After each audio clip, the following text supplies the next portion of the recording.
was also just given 3 minutes to introduce one of my favorite people in the world, David Stewart James, class of '58. David and I met as sophomores, and being an only child, I had to get a brother. So he was my brother, and is my brother. I would go over to his parents' house and play Scrabble with his mother and sister, and occasionally his dad would sit down with us. His dad was a doctor, sweetest man I think I've ever known. But everything can't be serious, and David's won all kinds of awards and been wonderful. So because of the kids that are missing today, but we'll see this, I thought you might like to hear a couple of funny stories. The teachers might not like it that I tell it, but one year, David ran for social chairman. And he said that if he won, that all the guys would get a free subscription to Playboy magazine. Well, David won. But they didn't get the free subscription. So we're thankful today that he went into medicine and not politics. I don't know how the kids today go steady or do whatever, but that's what we did back then. And he and Anita Bryant were dating. And Anita's, and I hope she didn't show up today, she's kind of pushy, and she was a very good friend of mine, and she would always say, he hasn't asked me to go steady, he hadn't asked me to go steady, and I got so tired of hearing that. And so one day I'm with David, and I said, don't you want to go steady with Anita? And he said, yeah. And I said, okay, give me your ring. And he did. And I said, okay, you're going steady now. And I took it to Anita and said, here's the ring, you're going steady now. And David's mother was hoping that that would be a lifetime achievement, but I actually found somebody much better. And so now the grandkids get to hear how actually I'm responsible for them. Because Carol Burns James, Carol's the class of '59, she and I met in junior high school. And so Carol became my sister and my best friend. And I guess when David went away to Michigan State was when I had started trying to get David and Carol to know each other and go out. And recently somebody kind of put down somebody being persistent.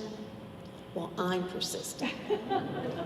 Because I started that probably the end of '58 or '59. And finally, at Anita Bryant's wedding in 1960, they were both going and I was going. And so I said, okay, now we can all go out together afterwards. So I finally got them together. And in August, they got married. David's mother always thanked me for not getting them together sooner. But so now, kids, you understand that I'm really responsible for you all being here. And they have, I know you can do the math, but they will be married, how many years, Carol? 58. 58 in August. Isn't that wonderful? And I know David feels his best accomplishment is his family. And I'm so glad that I get to be a part of their family. And it is such an honor that David gave me to introduce him today. David Stewart James was a member of Will Rogers' first state championship wrestling team, where he finished runner-up at 137 pounds. He lettered in wrestling, football, and track, and was named Athlete of the Year. He was a member of the 1960 Big Ten Conference wrestling team at Michigan State University and Michigan AAU wrestling champion in 1962. Later, he finished third in the Olympic trials in Toledo, Ohio. After completing his Bachelor of Science at Michigan State, David earned his Doctor of Osteopathic Medicine at Kansas City University of Biosciences. He completed a 3-year residency at Tulsa Regional Medical Center and a fellowship program at Kansas University Medical Center, and became the first DO gastroenterologist in the state of Oklahoma. David has served the Tulsa community since 1973, building his practice with a caring and nurturing attitude toward his patients. With certifications in internal medicine and gastroenterology, David has devoted his life to his practice, as well as research, education, and advancing the skills of the local medical community. He has been medical director for the endoscopy unit at St. Francis South Hospital and at OSU Medical Center. He is a professor in the OSU College of Osteopathic Medicine and has been director of the clinical course in gastroenterology since 1974. David was also one of the creators of a fellowship in gastroenterology program at OSU Medical Center. David has performed over 150 clinical research projects in gastroenterology and was awarded Researcher of the Year by the Crohn's and Colitis Foundation of America. He was named Oklahoma Doctor of the Year in 2005 by the Oklahoma Osteopathic Association. He has authored and co-authored over 20 papers and more than 250 medical presentations in gastroenterology. One of his highest honors was being granted the degree of Fellow by the American College of Gastroenterology in 1987.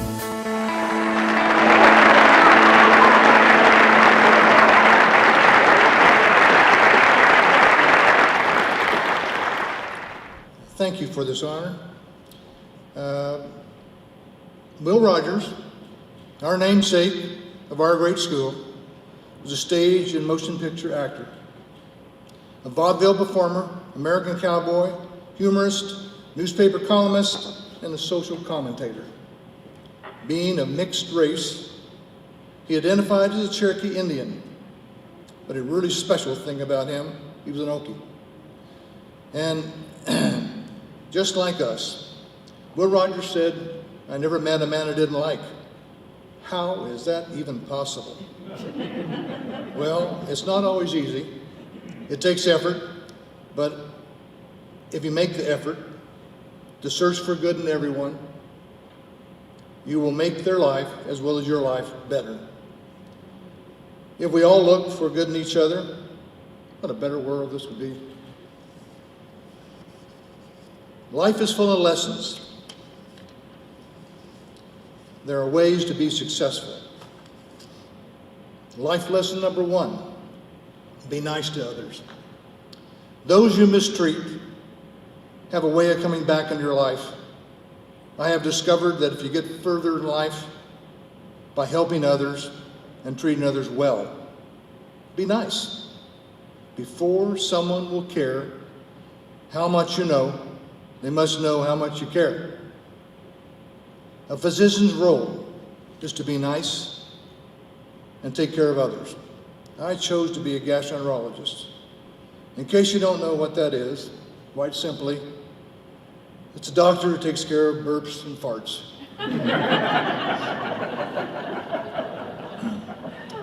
True to our namesake, Will Rogers, I can say that 51 years of practice, I never met a patient I didn't like. My young daughter came home from school one day and asked me, "Daddy, are you a butt doctor? Do you take care of stuff down there?" I replied, "Yes, I do, dear." To which she responded, "Does Grandma know you do that?"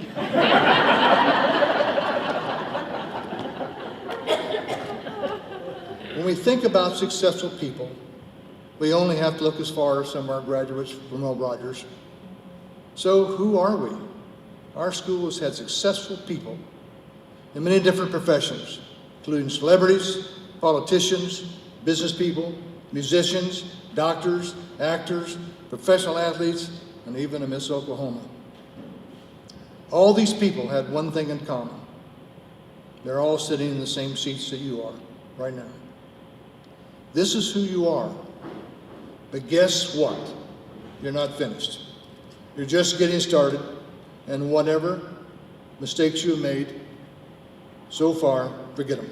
Let them go. Because all they do is weigh you down.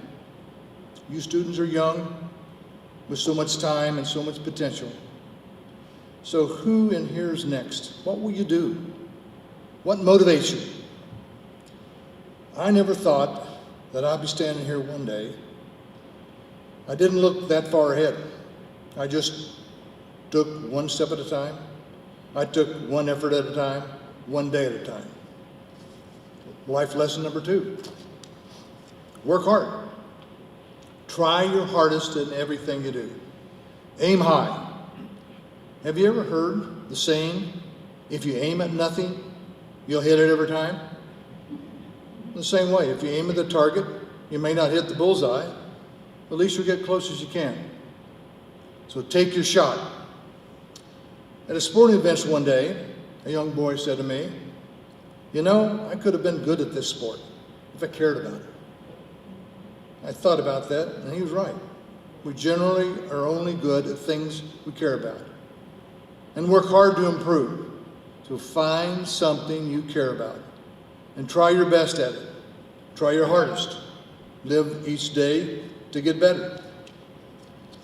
While you're a student here at Will Rogers, take advantage of all the many opportunities you have, and even the more difficult ones. So work hard. I owe my success in life to the amazing teachers I had at home, school, and work. Don't be full of talk. Be full of action. Lead by example. People's minds are changed through observation and not through argument. Will Rogers. Life lesson number 3. Always look forward. Don't be hindered by your past, for it is already gone. Don't be frozen by the stress in the future. It hasn't even happened yet. Live in the present. Make each day meaningful. Remember that an expert in anything was once a beginner. Look forward, dream big, because your dreams can become your destiny. Take your first step now, then don't stop. Don't stop, because even if you're on the right track, you'll get run over if you just sit there. Will Rogers. Life lesson number 4. Make good decisions. How? Well, model yourself after people around you, successful people. Surround yourself with people that reflect who you want to be and how you want to be remembered. Find friends that make you better. Find friends who challenge you to use your gifts. Make good decisions. Don't live to impress others. Save money. Too many people spend money they haven't earned to buy things they don't want, to impress people they don't like. Will Rogers. So when you make a bad decision, and you will, we all do, just stop. Don't repeat it. If you find yourself digging yourself in a hole, stop digging. Will Rogers. You will have slip-ups along the way. The key is to recognize them and to learn from them, and don't repeat them. So in closing, I'll leave you these lessons to think about. Be nice to others, work hard, always look forward, make good decisions. If you do these things, you will be successful. I'm not telling you it's going to be easy. I'm telling you it's going to be worth it. Tell yourself each day and every day that you can give your best. Good isn't good enough if it can be better. And better isn't good enough, it can be best. So go be the best, Ropers.